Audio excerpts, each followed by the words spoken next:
She walked in with fire in her eyes, but minutes later, the entire Stanford auditorium fell silent.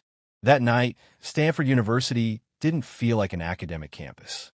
Inside Memorial Auditorium, the air was thick with anticipation. Every seat was filled, students lined the walls, some standing on tiptoes just to catch a glimpse. For weeks, this had been the most talked-about event on campus, a head-to-head debate between Barron Trump and Maya Thompson, two young voices representing the most polarized ideologies in America today. Maya stepped up first.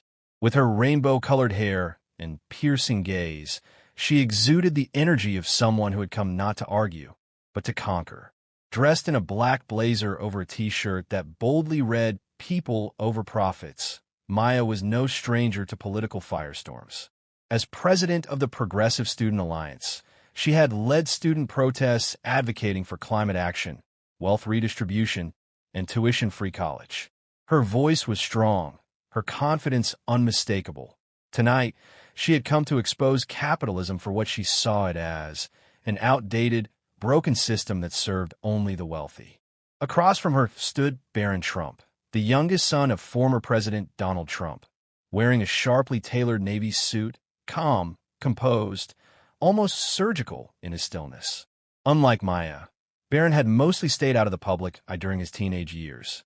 But in the past year, he had emerged with a reputation for being articulate, thoughtful, and brutally logical. A rising conservative voice who didn't shout, but instead dismantled arguments with precision. And then, the debate began. Maya delivered a powerful opening. Her voice rang out across the auditorium as she painted a bleak picture of working-class struggle. People working multiple jobs and still unable to afford rent, billionaires hoarding wealth, and a system that rewarded privilege over effort. Her words struck chords. Applause erupted from the left side of the room. Students cheered, clapped, even stood up. She had come prepared, and the crowd could feel it. Then came Barron's turn. He walked to the podium with quiet confidence. No theatrics, no raised voice, just a simple opening. Emotion doesn't solve economic problems. Data does. The mood in the room shifted. He didn't deny that people were struggling. He acknowledged it.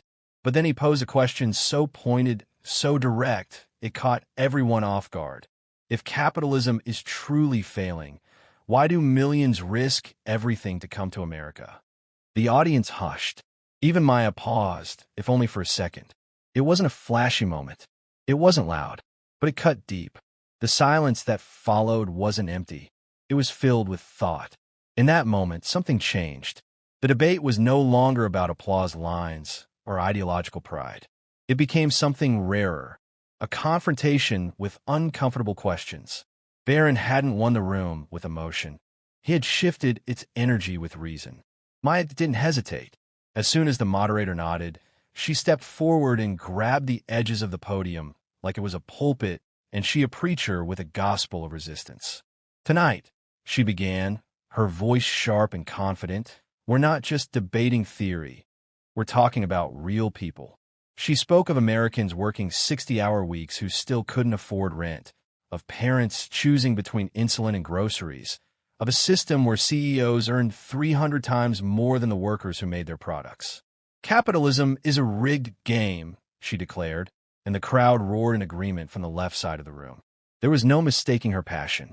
She wasn't reading off a script.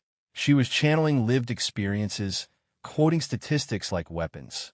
She condemned corporate greed, climate destruction, and what she called the myth of the American dream.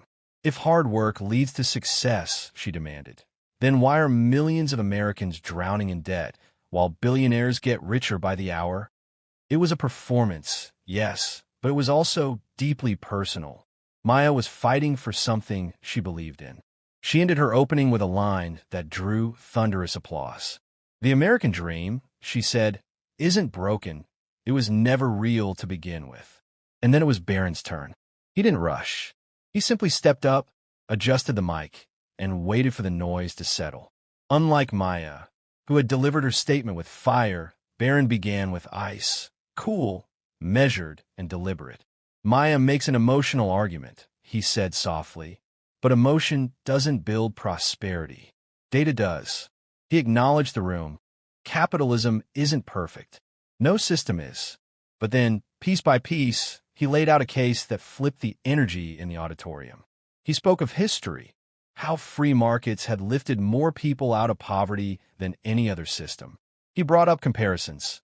South Korea versus North Korea, West Germany versus East Germany, the U.S. versus Venezuela. You don't have to take my word for it, he said. Just follow the data. Then came the pivot, the moment that would define the night. He turned toward Maya and asked, if capitalism is such a failure, why do people risk their lives to come here? It wasn't loud. It wasn't aggressive. It was just devastating. The room fell silent. Not out of fear, but out of thought. Even Maya's side stopped clapping. It was a moment you could feel, like the room had exhaled all at once and forgot to breathe back in. Maya, to her credit, didn't back down. She fired back with passion, accusing corporations of exploiting the very people they claim to help. She cited stagnating wages, unaffordable housing, and crumbling health care. But Barron didn't flinch. He was calm, surgical. Every emotional blow Maya threw was met with a rational parry. Wealth isn't a pie, he said. It's not limited. It grows. If someone becomes a billionaire, it doesn't mean they took your slice. It means they built a bakery. The audience chuckled, some nervously, others genuinely. Maya's eyes narrowed. The debate had just begun, but the battle lines were clearer than ever. Emotion versus evidence, fire versus ice, revolution versus reform. And neither side was backing down. The energy in the room shifted, and Maya felt it. She had entered the debate with a storm behind her. But now, that storm had met something it wasn't ready for. Silence. Not the kind that signals boredom, but the kind that signals doubt. After Barron's pointed question, if capitalism is such a failure, why do people risk their lives to come to America? Maya hesitated, just for a second, but that second mattered. It was a crack in the armor, and everyone noticed it. Still, she didn't back down. She gripped the podium tighter and fired back with urgency.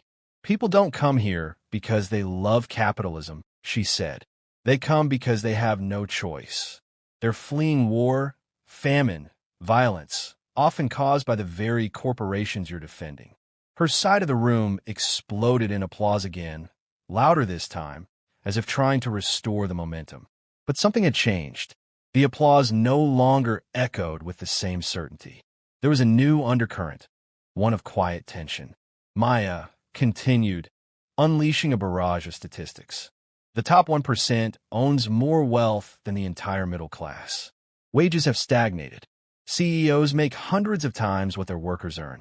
And all you conservatives call it is free enterprise. She swept her hand toward the audience, eyes blazing. And don't even get me started on the environmental cost. Capitalism is destroying the planet while billionaires build rockets to leave it. Cheers erupted once more, but Barron waited. Calm. Focused. And then he leaned into the microphone with a slight shrug, almost casually. Let's break that down, shall we? The room froze again. You blame capitalism for inequality, but you ignore the one thing that makes it work: opportunity. You say the rich keep getting richer. But the richest people in this country, Oprah Winfrey, Elon Musk, Jeff Bezos, they started with nothing. They weren't handed wealth. They created value. That's what capitalism rewards. Innovation, not inheritance. Maya narrowed her eyes. That's easy for you to say, she snapped. You were born into wealth. You've never had to choose between paying rent or buying groceries. There was a loud cheer from her side of the room. Relief, almost. She had landed a personal blow. But Barron didn't flinch. He nodded slightly and then asked, do facts change based on who says them? He paused. If I were poor and said the same thing, would you agree with me then? A hush fell over the auditorium. Maya opened her mouth but didn't answer right away. And that was all it took. Not defeat, not surrender, but a hesitation. Another shift. For the first time, even some of her supporters weren't clapping. Barron didn't press. He let the silence speak. Then he added quietly, the solution isn't to burn the system down. It's to improve it, to fix what's broken, without destroying what works. And in that moment, the debate changed. It wasn't about winners and losers anymore. It was about something deeper, something rarely seen in public discourse, reflection. The room didn't erupt in applause. It didn't need to. People weren't reacting anymore. They were thinking. When the final words were spoken, the silence lingered longer than applause. Even the moderator seemed unsure of how to break the spell. Eventually, she stepped forward and said, "Thank you both for an insightful discussion. That concludes tonight's debate." There was a pause, then scattered clapping, hesitant at first, then gradually building. But it wasn't thunderous. It wasn't triumphant. It was thoughtful. Maya stood still at the podium, one hand resting on its edge as if anchoring herself. Her eyes scanned the crowd. Some of her loudest supporters were no longer cheering. Some had their arms crossed. Some looked conflicted. She had walked into the room, certain of her footing, armed with data, conviction, and years of experience on campus stages. But tonight had been different. She hadn't lost her voice. She hadn't even lost the argument. But something inside her had shifted, and she knew the audience felt it too. Across the stage, Barron Trump gave her a respectful nod. No smugness, no gloating, just a quiet glance and a step back. Outside the auditorium, the world was already watching. Clips of the debate were circulating within hours. One moment in particular spread like wildfire. That pause, the silence, after Barron's question about immigrants and capitalism. Twitter, TikTok, YouTube, Rumble, every platform had a version. Some called it a mic drop moment. Others just posted the clip with one word: oof. Political commentators rushed to weigh in. Conservative voices hailed it as a masterclass in logic. Elon Musk retweeted a clip, writing, "Facts don't care about feelings. Respect." Joe Rogan played the exchange on his podcast and said, "This is why debates matter. This is how you challenge ideas." Even liberal commentators couldn't ignore the impact. Some defended Maya, arguing she had been caught off guard and deserved a rematch. But they couldn't undo what had happened. Something real had cracked through the noise, and people were paying attention. And not just partisans. The most surprising reactions came from undecided students, the ones who didn't walk in wearing red hats or protest shirts. They were the quiet ones, the curious ones, the thinkers. One student tweeted, "I've always thought capitalism was corrupt, but after tonight, I'm realizing I don't actually understand how it works. Time to read more before I just repeat stuff." Another wrote, "Maya made great points, but Barron asked questions that made me stop and think. And honestly, that's what debates should do." Even Maya herself didn't retreat. The next evening, she posted on Instagram, "Debate isn't about winning. It's about growth. Last night, I was challenged, and that's a good thing. I still believe in what I stand for. But I also believe in questioning everything, especially the things I'm most certain about." Some praised her for humility. Others accused her of backpedaling. But one thing was clear. She wasn't pretending it didn't happen. Neither was anyone else. Because in an age where arguments are shouted and beliefs are rarely tested, this debate stood out. It reminded people that conviction is important, but curiosity matters more. That facts still have weight. That silence can say more than shouting ever could. And that sometimes the real victory in a debate is making people think. A week passed. The auditorium had emptied. The applause had faded. And yet, the conversation hadn't stopped. Clips from the Barron-Maya debate continued to circulate across platforms. News anchors dissected the exchange frame by frame. Podcasts replayed the silence after the immigrant question. Comment sections exploded with theories, praise, criticism, memes, and hot takes. But the real impact? It didn't live online. It lived in dorm rooms, student unions, coffee shops, and quiet conversations between friends. At Stanford and far beyond, students found themselves revisiting ideas they thought were settled. "I've always said capitalism was evil," one student admitted during a class discussion, "but honestly, I never really thought about why. I just repeated what I heard." Another chimed in, "I still support progressive policies, but Barron made me realize I've been oversimplifying the debate. Maybe it's not as black and white as we think." That was the power of what had happened. It wasn't that Barron Trump had destroyed Maya Thompson. It wasn't that one side had won and the other lost. It was that for once, two people had stepped into the arena and actually listened challenged, responded. They didn't just throw slogans. They engaged. And in doing so, they reminded everyone watching of a lost art, critical thinking. In today's world, political discourse has become a shouting match. People don't argue to learn. They argue to win. They memorize talking points, seek out echo chambers, and cancel anything that makes them uncomfortable. But that night at Stanford, something different happened. Barron didn't win with charisma. He didn't own Maya with memes or cheap shots. He asked hard questions and let silence do what shouting never could, force reflection. And Maya? She didn't storm off the stage. She stood her ground. She admitted later that she didn't have all the answers, and that maybe, just maybe, she had more to learn. That kind of courage is rare, and it mattered just as much as the logic that challenged her. In her Instagram post the next day, she wrote something that resonated more than any applause line. Debate is about learning, not just defending your beliefs. And sometimes the most powerful thing you can say is, "I don't know." That post went viral. Not because it was dramatic, but because it was honest. So what do we take from all this? Maybe the lesson isn't that one ideology is right and the other wrong. Maybe it's that understanding requires effort. That true progress begins when we question the beliefs we hold most tightly. That the real enemy isn't capitalism or socialism. It's intellectual laziness. Because at the end of the day, the greatest victory in that debate wasn't a knockout punch. It was the spark that lit a fire in classrooms, on campuses, in the minds of students who had grown numb to politics. The spark that made people pause, reconsider, and say, "Wait, what if I've never really thought this through?" And if that's what a single night of honest debate can do, then maybe, just maybe, there's still hope for public discourse after all. The cameras are off. The stage is empty. The noise has faded. But now, it's your turn. Because this story isn't just about Barron Trump or Maya Thompson. It's about you. It's about what you believe. And why? Ask yourself, if someone challenged your views right now, could you explain them without emotion? Could you defend them with reason? Could you stay calm when the room turns silent? Most people can't. Not because they're not smart, but because they've never had to. We live in a world where our beliefs are often handed to us by our parents, our friends, our social feeds.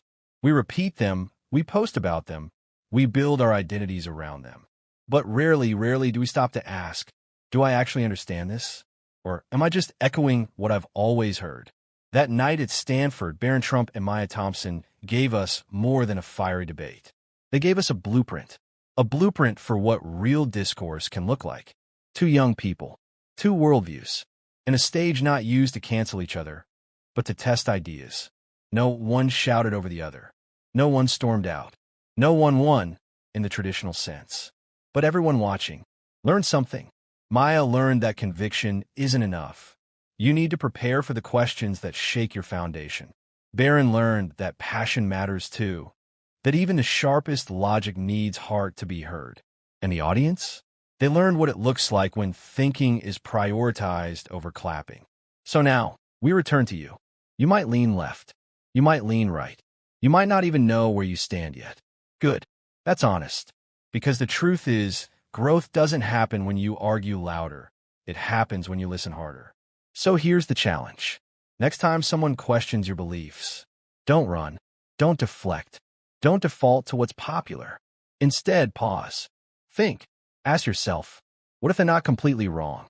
What if I'm not completely right? What if the truth is harder, but deeper than either of us realizes? That's what happened at Stanford, and it shook a room full of students wide awake. So ask yourself truly, are you ready for that kind of silence? The kind that doesn't just come from being speechless, but from being challenged, from realizing you don't know all the answers, and from having the courage to say, let me think about that. Because in a world full of noise, that's the beginning of wisdom. And in the end, maybe that's the point. Not to win the argument, but to start understanding the truth. The real debate isn't on stage. It's in your mind, and it starts now. Weeks turned into months. The hashtags faded. The clips stopped trending. But something had shifted beneath the surface. Something quieter, deeper, and far more enduring. At universities across the country, student-led debate nights started popping up, not performative shouting matches, but actual, respectful exchanges of ideas. Inspired by what had happened at Stanford, students who once rolled their eyes at the word politics were now organizing forums, reading opposing viewpoints, and showing up not to win, but to learn. Professors began assigning clips from the debate in economics and political theory classes. Some used it to analyze rhetorical technique. Others used it as a case study in how logic can reframe emotion and how emotion can sharpen logic. Either way, the lesson was clear. Truth isn't found in noise, but in confrontation with humility. And for many students who had watched from afar, a quiet question began to form. One that had once felt taboo. What if I'm wrong? It wasn't about changing sides. Most didn't. Maya's followers still believed in regulation, in environmental justice, in social responsibility. But now they approached those beliefs differently, more cautiously, more curiously. They were less certain, but more serious. As for Barron Trump, the spotlight stayed on him longer than anyone expected. He wasn't just a Trump son anymore. He had become a symbol of something the political world rarely sees. A young conservative who didn't just talk but listened, who didn't just defend capitalism, but challenged people to understand it before dismissing it. Ironically, even some of his critics started respecting him more, not for what he believed, but for how he carried himself. And then there was Maya. In the months after the debate, she didn't disappear. She didn't fade away in shame or hide behind excuses. Instead, she leaned into the moment. She gave interviews. She joined discussion panels with students who disagreed with her. She launched a podcast, The Gray Space, dedicated to having honest conversations between people on opposite sides of the aisle.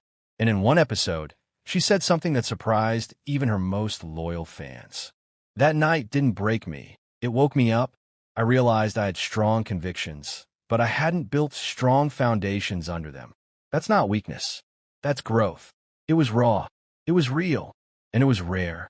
The debate between Barron Trump and Maya Thompson may have begun as just another campus event. But in a world that's often allergic to nuance, it became something more. A cultural mirror, a challenge to intellectual laziness, and, for a generation raised on outrage, a reminder that thinking matters.